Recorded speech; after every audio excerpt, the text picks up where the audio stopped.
Dear students, अस्सलाम वालेकुम। Second year biology के लेक्चर में आपको वेलकम करते हैं। डियर स्टूडेंट्स, आप जानते हैं कि हम लोग पढ़ रहे हैं चैप्टर नंबर 21 जो कि एक सेल साइकिल का चैप्टर है।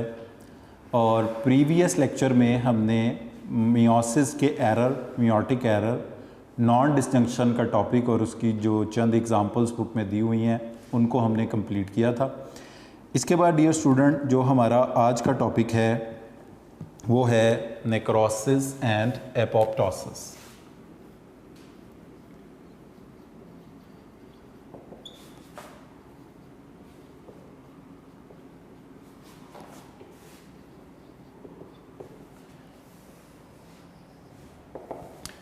डियर स्टूडेंट्स, हमारा आज का टॉपिक है नेक्रोसिस एंड एपोप्टोसिस। तो डियर स्टूडेंट्स, हम ये देखते हैं कि कोई भी एक सेल है, जैसे ही सेल डिवीजन के नतीजे में वो सेल प्रोड्यूस होता है तो इस सेल में आने वाले तमाम चेंजेस जो एक सीक्वेंस के साथ इसके अंदर चेंजेस आते हैं उनको एक प्रोग्राम के तहत चलाया जाता है। जैसे हम कहें कि सेल्स इन एन ऑर्गेनिज्म, एक ऑर्गेनिज्म चाहे वो एक सेल पर मुश्तमिल है चाहे वो लाखों करोड़ों सेल्स पर मुश्तमिल है। जैसे हमारी बॉडी जो है वो मल्टी सेलुलर है, तो हमारी बॉडी में करोड़ों सेल्स मौजूद हैं। हर सेल अपना अपना एक स्पेसिफिक स्ट्रक्चर रखते हैं, स्पेसिफिक फंक्शन परफॉर्म करते हैं। तो इसी तरह बॉडी के हर सेल को, the cells in an organism depends on various extra cellular and intra cellular signals. इन सेल्स को बहुत सारे ऐसे सिग्नल्स की ज़रूरत है। ऐसे सिग्नल जो सेल्स के बाहर से पैदा होते हैं इनको हम कहते हैं एक्स्ट्रा सेलुलर सिग्नल्स। जो सेल के इनसाइड से जनरेट होते हैं इनको बोलते हैं intra cellular signals. Intra cellular का मतलब है इनसाइड सेल, एक्स्ट्रा सेलुलर का मतलब है आउटसाइड सेल।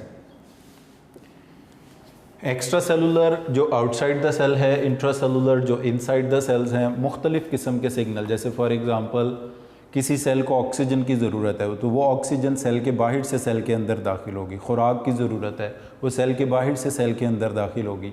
जेनेटिक प्रोग्राम की ज़रूरत है तो जेनेटिक प्रोग्राम सेल के अपने न्यूक्लियस डीएनए में होगा। तो इस तरह के various extra cellular, intra cellular signals हैं जो सेल की तमाम एक्टिविटीज़ को रेगुलेट करते हैं। और इन एक्टिविटीज़ में जो एक्टिविटीज़ शामिल हैं उसमें हम कहते हैं सेल डिवीज़न है कि सेल कब डिवाइड करेगा, कितने टाइम में डिवाइड करेगा, सेल डिवीज़न है। सेल की फॉर्मेशन है कि सेल कैसे स्ट्रक्चर और फंक्शन वाले पार्ट्स के अंदर फॉर्म होगा। इसके अलावा cell division is controlled by the intracellular extracellular signals, cell formation is controlled by extracellular intracellular signals, differentiation, morphogenesis,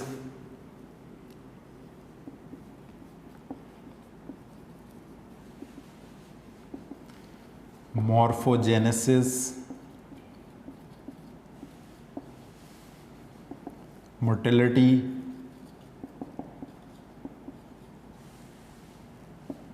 ये सारे वो फंक्शंस हैं और भी इस तरह के बहुत जो कि सेल रेगुलेट करता है। सेल अपनी डिवीजन को रेगुलेट करता है, सेल की फॉर्मेशन को, डिफरेंशिएशन को। डिफरेंशिएशन का मतलब है एक नॉन स्पेसिफिक से स्पेसिफिक सेल का बनना।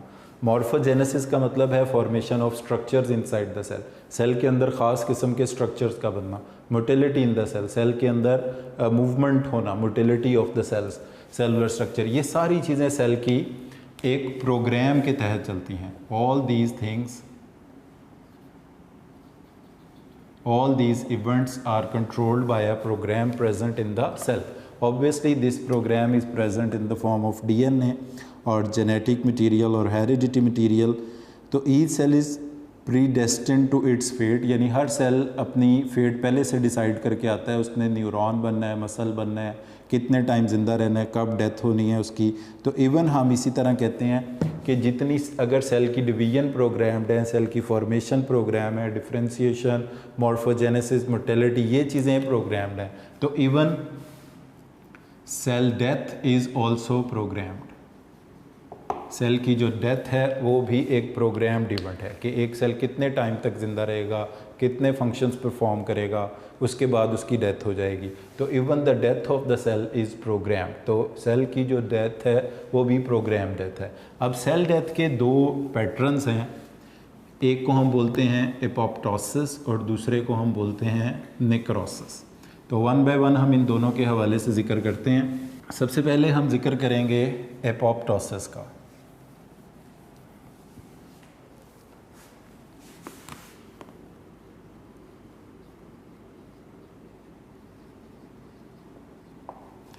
एपोप्टोसिस को डियर स्टूडेंट्स हम कहते हैं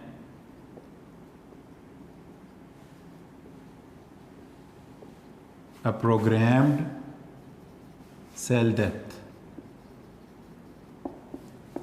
a programmed cell death is known as apoptosis.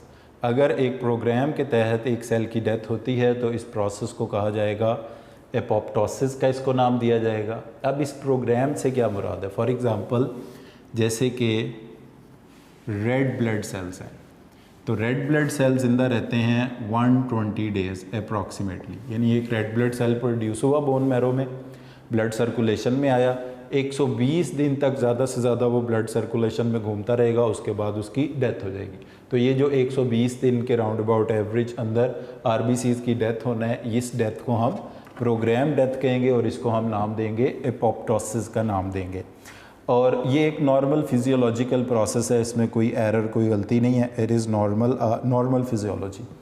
अच्छा, अब इसी तरह डेवलपमेंट के दौरान बहुत से ऐसे स्ट्रक्चर होते हैं जो कि बनते हैं मगर बर्थ से पहले ही वो लॉस हो जाते हैं। जैसे फॉर एग्ज़ाम्पल ह्यूमन एम्ब्रियो में जो टेल है, एम्ब्रियो में टेल होती है मगर वो बॉर्न होने से पहले टेल डिसअपीयर हो जाती है। तो टेल के सेल कहाँ जाते हैं? वो एक प्रोग्राम्ड के सेल के मुताबिक उनकी डेथ हो जाती है। इसी तरह membrane between digits, membrane between digits, उंगलियों के दरमियान जो मेम्ब्रेन्स हैं वो बर्थ से पहले डिसअपीयर हो जाती हैं। उंगलियां पाँव की, हाथों की फ्री होती हैं मगर इनके बिटवीन मेम्ब्रेन थी वो बर्थ से पहले ही डिसअपीयर हो गई। तो वो मेम्ब्रेन के सेल्स में क्या हुआ? एपोप्टोसिस हुआ। वो एक प्रोग्राम के तहत जो है वो डिसअपीयर हो गए, ख़त्म हो गए। इन चीज़ों को डियर स्टूडेंट हम बुक से भी देख लें, फिर इसके बाद आगे मूव करते हैं कि एपोप्टोसिस की स्टेजेस क्या होती हैं। तो अगर आप अपनी चैप्टर 21 का पेज नंबर 159 देखें तो इसमें नेक्रोसिस एंड एपोप्टोसिस का टॉपिक जहाँ से शुरू हो रहा है, cell in an organism depends on various extra cellular. Extra cellular का मतलब होता है वो सिग्नल जो सेल के बाहर से आते हैं, सेल्स उनके ऊपर डिपेंड करते हैं, जिसमें टेम्परेचर है, पीएच है, वाटर की, सॉल्यूट की अवेलेबिलिटी है, ये सारी चीज़ें। एंड इंट्रा सेलुलर सिग्नल, वो सिग्नल जो सेल के अंदर से जनरेट होते हैं, जो उसको अलाइव रखते हैं। For its regulated controlled activities like cell division, like pattern of formation, कि वो सेल किस तरह से फॉर्म हुआ है, डिफ्रेंसीशन कैसे स्पेसिफिक सेल में चेंज होगा, मॉर्फोजेनेसिस कैसे इसके स्ट्रक्चर फॉर्म होंगे, मोटिलिटी कैसे वो सेल मूव करेगा। Each cell is predestined to its fate, हर सेल जो है उसकी जो फेट है वो प्री डिटर्मिंड है उसके जेनेटिक प्रोग्राम के ज़रिए। What responsibility it has to take and in which way, यानी एक सेल ने डिफ्रेंशिएट होकर अगर न्यूरॉन बनाना है तो उसने किस तरीके से वो न्यूरॉन बनना है और किस तरीके से वो न्यूरॉन वाली रिस्पॉन्सिबिलिटीज़ परफॉर्म करनी है। All these things are predestined, ये उसकी फेट में डिटर्मिंड है। Even the fate death of the cell is program, even cell की डेथ भी एक प्रोग्राम्ड होती है। नेक्स्ट पेज पे आएंगे। Program cell death helps in proper control of multi cellular development, multi cellular organism की प्रॉपर कंप्लीट डेवलपमेंट में ये रोल प्ले करता है। जैसे ये दोनों एग्जांपल, टेल का डिसअपीयर हो जाना, डिजिट्स बिटवीन द मेम्ब्रेन का डिसअपीयर हो जाना, ये डेवलपमेंट से ही ली गई एग्जांपल है।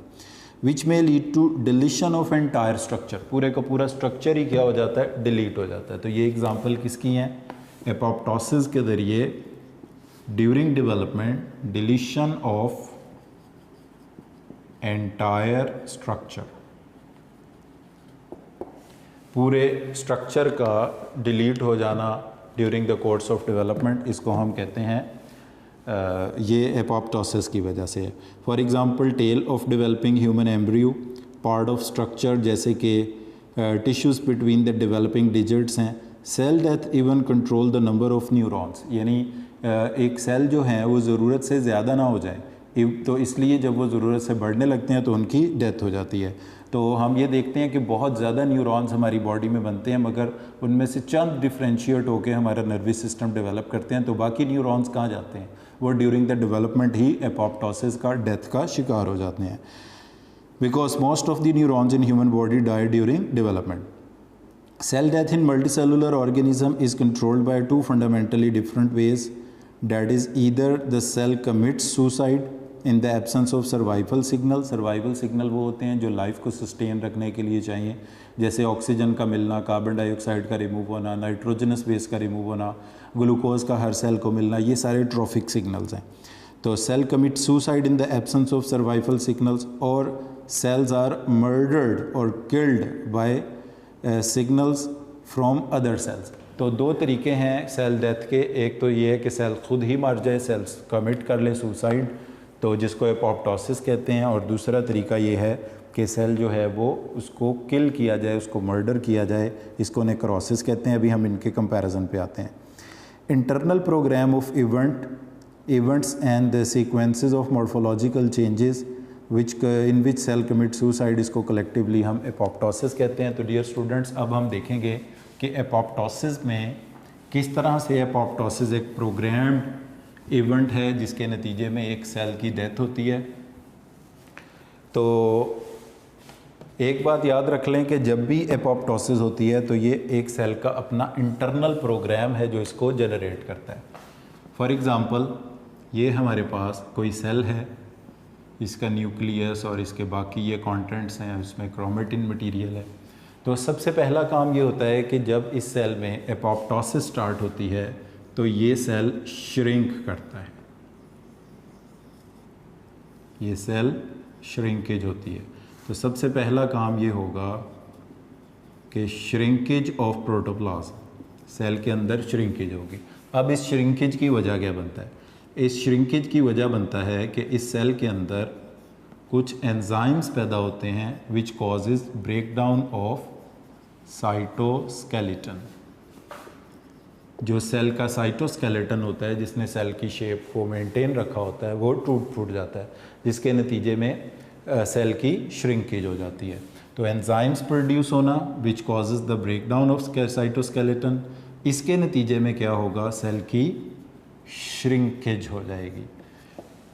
तो सेल की श्रिंकेज होगी मगर सेल मेम्ब्रेन ब्रेक नहीं होगी। अच्छा, इसके बाद क्या होगा कि जो इंटरनल कंटेंट्स हैं, ख़ास तौर पे जो क्रोमेटिन मटेरियल इस सेल के अंदर मौजूद है, न्यूक्लियस के अंदर ही वो क्रोमेटिन मटेरियल छोटे छोटे फ्रेगमेंट्स के अंदर ब्रेक हो जाएगा। तो इसके बाद जो नेक्स्ट इवेंट आएगा वो होगा break down of chromatin.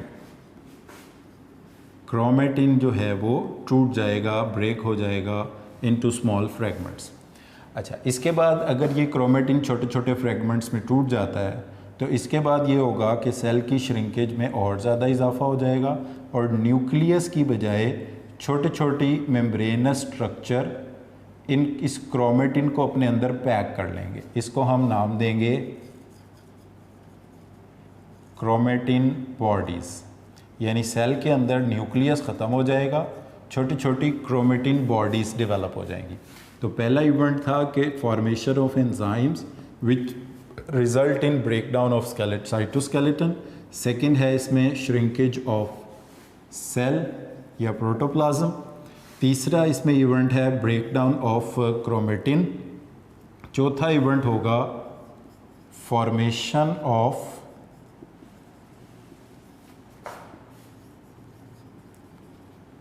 Chromatin bodies, formation of chromatin bodies, cell के अंदर छोटी छोटी क्रोमेटिन बॉडीज़ का बन जाना। इसके बाद डियर स्टूडेंट्स ये होगा कि सेल की सरफेस के ऊपर कुछ आउटग्रोथ्स बनेंगी। इन आउटग्रोथ्स को कहा जाएगा blebs. There are small tiny outgrowths of the plasma membrane on the surface of the cell, तो इनको हम नाम देंगे ब्लेब्स का। हम ये देखेंगे कि ये जितने मटेरियल्स हैं ये इन ब्लैब्स के अंदर पैक होना शुरू हो जाएंगे और अल्टीमेटली ये ब्लैब्स जो हैं ये यहाँ से ख़त्म होके छोटे छोटे मेम्ब्रेनस पैकेट्स के अंदर कन्वर्ट हो जाएंगे। इनको नाम दिया जाएगा एपोप्टिक बॉडीज़ का। तो फॉर्मेशन ऑफ छठा इवेंट होगा फॉर्मेशन ऑफ एपोप्टिक बॉडीज़। आपने देखा कि इन 6 इवेंट्स के नतीजे में ये हमारे पास एक कंप्लीट सेल था। सबसे पहले इसमें एंजाइम प्रोड्यूस हुए जिन्होंने सेल्स के साइटोस्केलेटन को तोड़ा। एंजाइम जो सेल के साइटोस्केलेटन को ब्रेक कर रहे हैं, उसके नतीजे में इस सेल का प्रोटोप्लाज्म सिकुड़ गया, इसमें श्रिंकेज हो गई। सेल का प्रोटोप्लाज्म सिकुड़ने के बाद इसमें फिर से एंजाइम्स पैदा हुए और उन एंजाइम्स ने इसके जो न्यूक्लियर मटेरियल था जिसको क्रोमेटिन बॉडीज़ कहते हैं, उनको छोटे छोटे पार्ट्स में तोड़ दिया। फिर न्यूक्लियस की जगह पर इसमें छोटे छोटे क्रोमेटिन बॉडीज़ बन गई, श्रिंकेज भी बढ़ गई। क्रोमेटिन बॉडीज़ बनने के बाद इसकी सरफेस के ऊपर आउटग्रोथ्स बनी जिनको ब्लैब्स बोलते हैं और ये ब्लैब्स अल्टीमेटली कन्वर्ट हो गई एपोप्टिक बॉडीज़ के अंदर। तो डियर स्टूडेंट, अगर आप इन सारे सीक्वेंस को एक इस तरह से देखें एट अ लुक, तो ये सेल कन्वर्ट हो गया इन एपोप्टिक बॉडीज़ के अंदर। कोई भी सेल का कंटेंट, सेल के अंदर मौजूद चीज़ सेल के बाहर एक्स्ट्रा सेलुलर एनवायरनमेंट में रिलीज़ नहीं हुई। तो अगर एपोप्टोसिस से एक सेल की डेथ होती है तो वो सारा सेल कन्वर्ट हो जाता है एपोप्टिक बॉडीज़ में। उस सेल के कंटेंट्स अपने इर्द गिर्द पड़े हुए दूसरे नॉर्मल सेल्स को बिल्कुल नुकसान नहीं करते, उनको इससे कोई डैमेज नहीं होता। अब इसका 7वां और आखिरी इवेंट ये होगा, उसको हम कहते हैं कि कुछ बड़े सेल जिसमें मेनली शामिल है वाइट ब्लड सेल्स, वो इन एपोप्टिक बॉडीज़ को 1 बाय 1 इनकी कर लेंगे फेगोसाइटोसिस, इनको निगल जाएंगे और इनको इंगल्फ करके ख़त्म कर देंगे।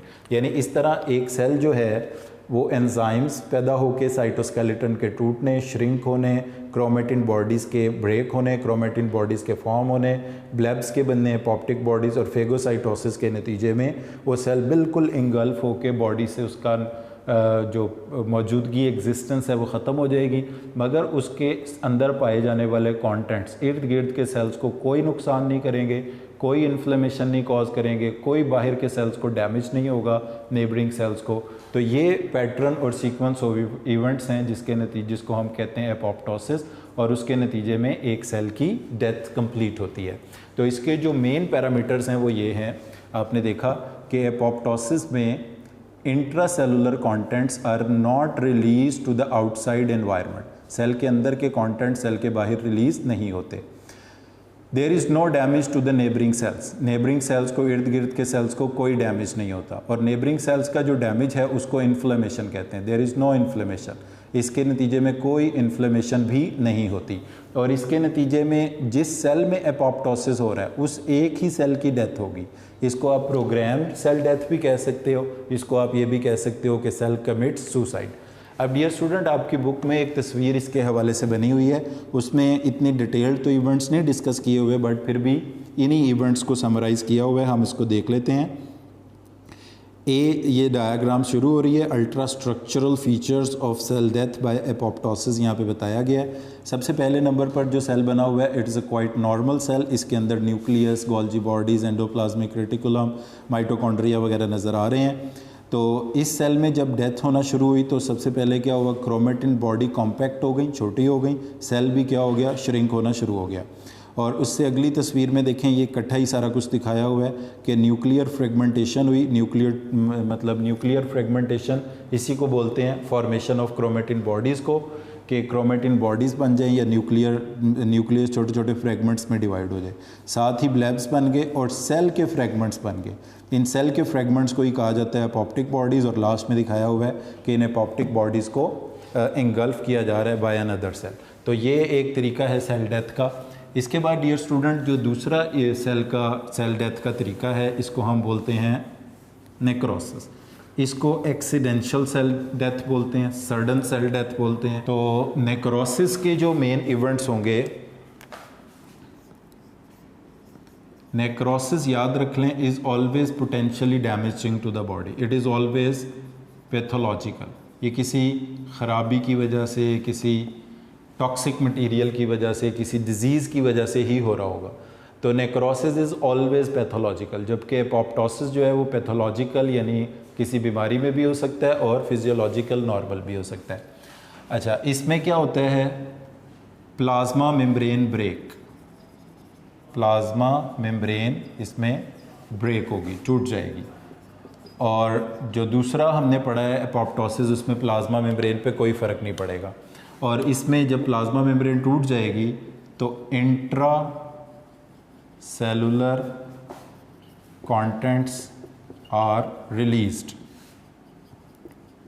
सेल के अंदर जो कंटेंट्स हैं वो सेल के बाहर रिलीज होंगे। There is damage to neighbouring cell, एक सेल की डेथ दूसरे सेल की डेथ का भी बाइस बनेगी, डैमेज टू अदर सेल्स। इस डैमेज को हम बोलते हैं इन्फ्लेमेशन, तो इट विल कॉज इन्फ्लेमेशन। ये सारी चीज़ें एपोप्टोसिस में नहीं होंगी। एपोप्टोसिस में ना तो प्लाज्मा मेम्ब्रेन टूटेगी, ना सेल के अंदर के कंटेंट बाहर रिलीज़ होंगे, ना अदर सेल्स को डैमेज होगा, ना इन्फ्लेमेशन कॉज होगी। तो डियर स्टूडेंट, अक्सर ये टॉपिक जो है शॉर्ट क्वेश्चन इस तरह से आता है, differentiate between apoptosis and necrosis. तो यही पॉइंट्स आप नेक्रोसिस एपोप्टोसिस में लिख सकते हैं डिफरेंस में, कि नेक्रोसिस जैसे पैथोलॉजिकल है, एपोप्टोसिस पैथोलॉजिकल और फिजियोलॉजिकल दोनों है। वो प्रोग्राम और सुसाइड ऑफ द सेल है, ये sudden death of the cell है, एक्सीडेंशियल सेल डेथ है। इसमें प्लाज्मा मेम्ब्रेन ब्रेक होगी, एपोप्टोसिस में नहीं होगी। इसमें इंट्रासेलुलर कंटेंट्स रिलीज होंगे, एपोप्टोसिस में नहीं होंगे। नेबरिंग सेल्स को डैमेज होगा नेक्रोसिस में, एपोप्टोसिस में नहीं होगा। नेक्रोसिस कॉज करेगी इन्फ्लेमेशन और एपोप्टोसिस में इन्फ्लेमेशन नहीं होगी। तो यहाँ पर डियर स्टूडेंट हमारा आज का टॉपिक जो है ये नेक्रोसिस एपोप्टोसिस का कंप्लीट हो जाता है। तो आज के लेक्चर को हम इधर ही ख़त्म करते हैं। इसको स्पेसिफिकली आपने शॉर्ट क्वेश्चन के पॉइंट ऑफ व्यू से इसके डिफरेंस को याद रखना है। So thank you very much for today.